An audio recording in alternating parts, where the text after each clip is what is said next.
En el corazón del África olvidada, existe un país sin nombre propio, marcado por la miseria y el colonialismo. Se prepara para un terremoto político. Alto Volta, así lo llamaban los franceses. Un territorio más en el mapa de su imperio. Un desierto de hambre y corrupción. Pero ese año, un joven capitán de apenas 33 años toma el poder. Se llama Thomas Sankara. Es militar, pero también poeta, guitarrista y soñador. Y a diferencia de los viejos dictadores, no quiere riquezas ni mansiones. Quiere transformar a su país en un símbolo de dignidad. En cuestión de meses, rebautizó la nación con un nuevo nombre, Burkina Faso, la tierra de los hombres íntegros. Allí, en medio de la nada, un líder carismático empieza a desafiar a Francia, al FMI y al orden mundial. Lo apodan el Che Guevara africano. Tomás Sankara nació en 1949, en Yoka, un pequeño pueblo del entonces Alto Volta, una colonia francesa marcada por la pobreza extrema y la desigualdad. Su padre, un excombatiente, le enseñó disciplina, pero también la amargura de haber servido a una potencia extranjera que nunca le dio dignidad. Desde niño, Tomás mostró una diferencia. Mientras otros se resignaban, él preguntaba. A los 19 años ingresó al ejército, la única vía para jóvenes pobres que buscaban movilidad social. Pero allí, en lugar de convertirse en un oficial sumiso al poder, Sankara encontró otra cosa: las ideas revolucionarias. Durante su formación en Madagascar, fue testigo de revueltas populares contra regímenes corruptos. Aprendió que la disciplina militar podía mezclarse con la pasión política. Descubrió a Marx, a Lenin y sobre todo al Che Guevara, cuya vida lo marcaría para siempre. En los barrancones, mientras otros soldados soñaban con ascensos o privilegios, Sankara escribía discursos, componía canciones en su guitarra y repetía una idea fija: África debía dejar de ser esclava de Europa. A inicios de los años 80, el Alto Volta era un país atrapado entre la miseria y la corrupción. Mientras una élite política se enriquecía a la sombra de Francia, el pueblo sobrevivía en la pobreza extrema. En ese escenario, un joven capitán comenzó a llamar la atención.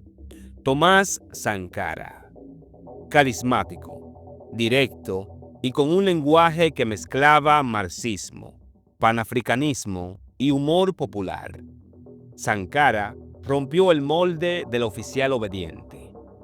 Hablaba de dignidad, de independencia real, de que los soldados debían ser hijos del pueblo, no sus verdugos. Su primer ascenso político fue meteórico. En 1981 fue nombrado secretario de Estado de Información. Allí mostró su estilo. Se negó a leer discursos preparados y denunció la corrupción en público. En 1983 fue nombrado primer ministro, pero su independencia incomodó a demasiados. Francia y las élites locales lo veían como un peligro. El presidente Juan Batista lo mandó a arrestar, pero el tiro le salió por la culata.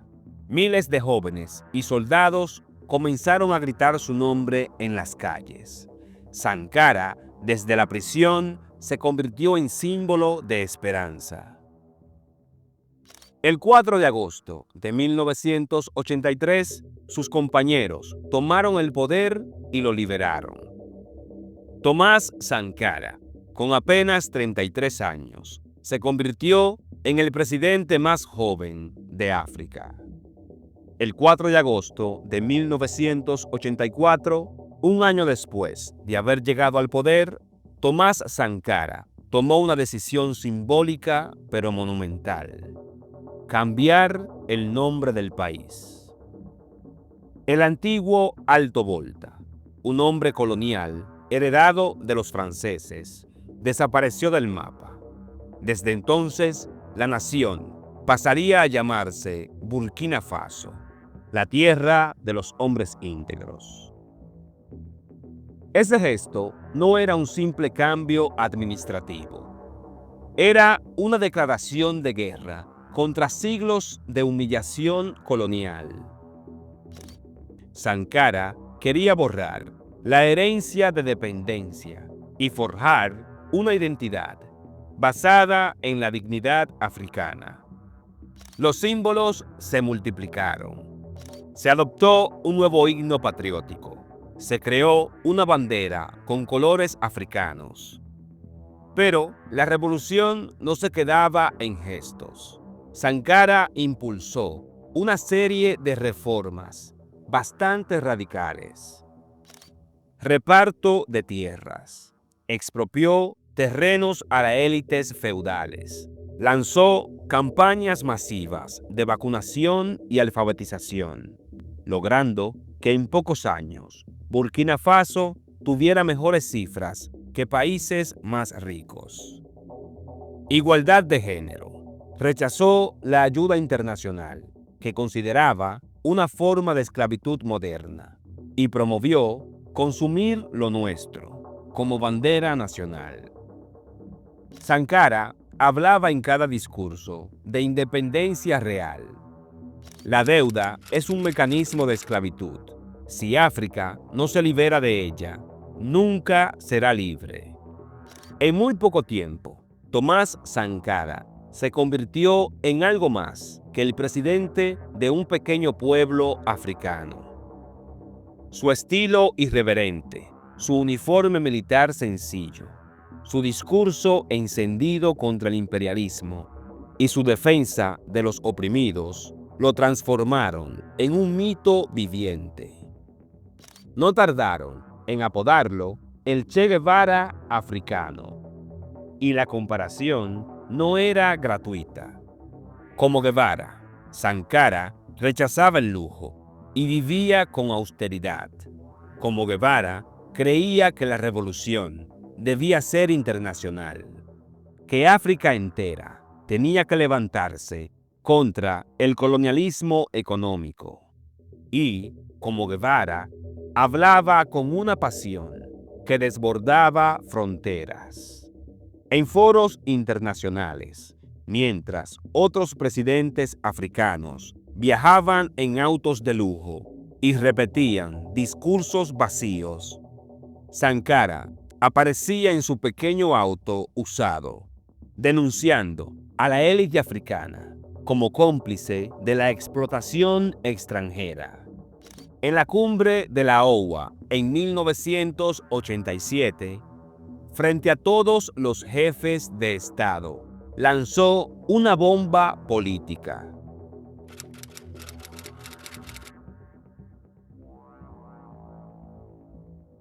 Este tipo de frases lo convirtieron en ídolo para la juventud africana, pero en un enemigo incómodo para las potencias occidentales, para el FMI y para muchos presidentes africanos que lo consideraban un agitador peligroso. Sankara encarnaba el espíritu de la resistencia. Para unos era un visionario, para otros un peligroso soñador, pero ya nadie lo ignoraba. Como el Che, Sankara soñaba con incendiar al mundo con la llama de la revolución. Pero esa misma pasión, ese mismo desafío al orden establecido, empezó a marcarlo como un hombre condenado. La revolución de Sankara avanzó rápido, demasiado rápido para muchos. Los terratenientes perdían privilegios. Los tribales veían desmoronarse siglos de poder. Y la élite burkinesa, que vivía de las migajas del colonialismo, se sentía humillada por las reformas. En el ejército, algunos oficiales empezaron a murmurar. Sankara había surgido de las filas militares, pero ahora parecía más un agitador político que un comandante. Para muchos, su visión romántica de la revolución era peligrosa. Un país pequeño, pobre, enfrentado a Francia, al FMI y a los propios aliados regionales.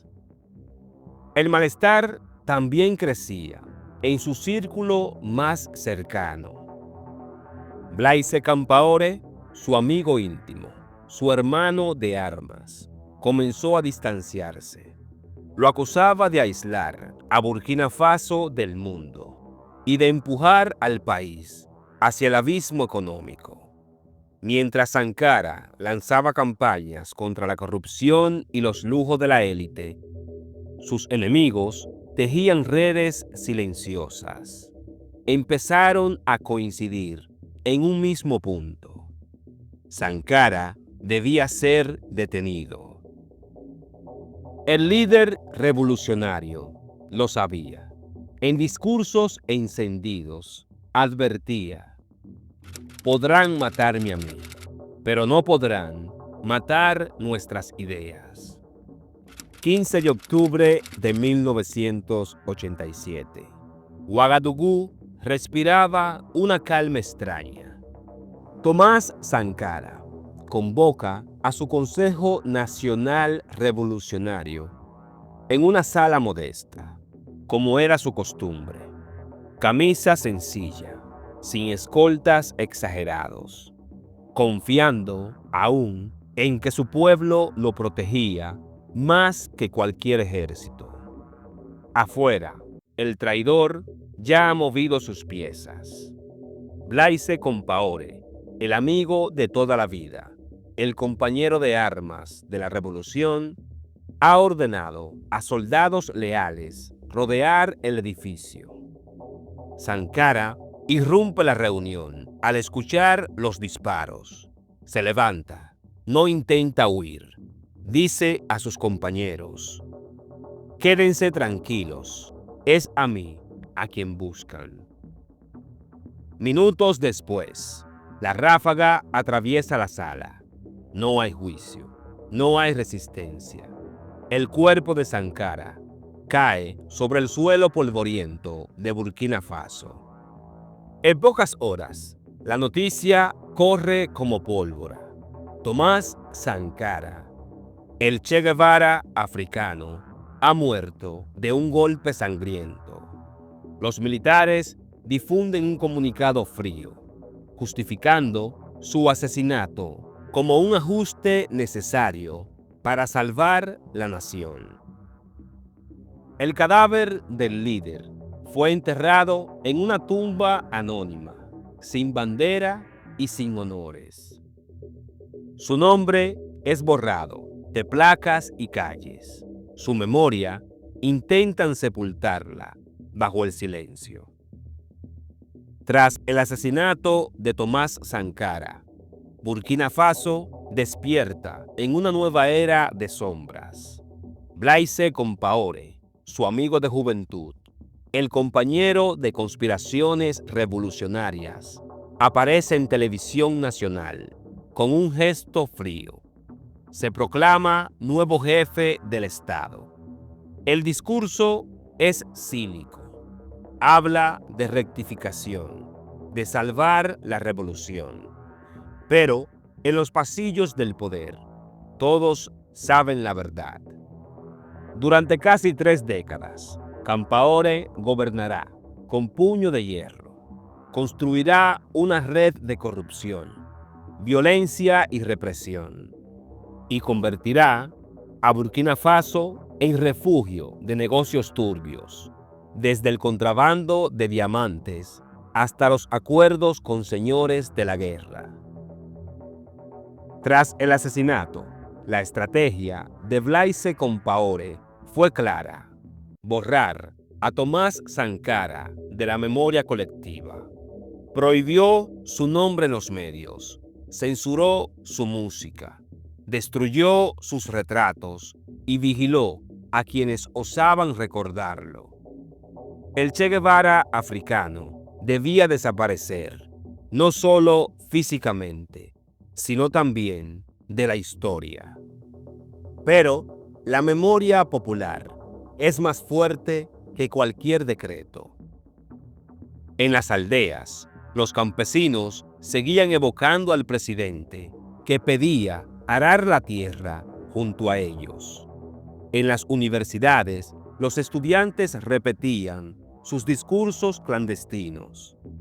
Y fuera de Burkina Faso, en las calles de Bamako, Dakar o París, el rostro de Sankara empezó a multiplicarse como un fantasma incómodo.